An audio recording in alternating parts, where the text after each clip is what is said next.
Most children under 5 rarely see a dentist. Their first visit is usually when decay's already set in and treatment is painful and distressing.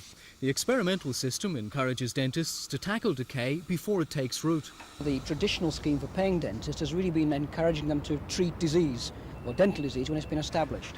The new scheme, we hope, will encourage dentists to prevent disease, and particularly to concentrate on young children, in whom prevention is so important. So it'll stop the rot in the first place rather than treating it? We hope so, yes.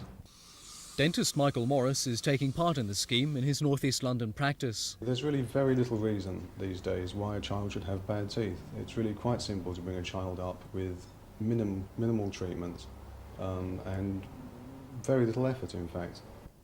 The 12-month experiment will rely heavily on parents taking their children to the dentist regularly before trouble starts.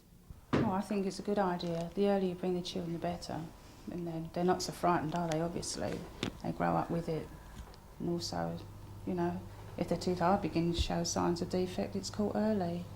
Do you take your children regularly to the dentist? Oh, yes, every 3 or 4 months, yes. And the children obviously prefer less painful trips to the dentist. How do you feel about coming to the dentist? Do you mind it? No. Have you had many fillings? No.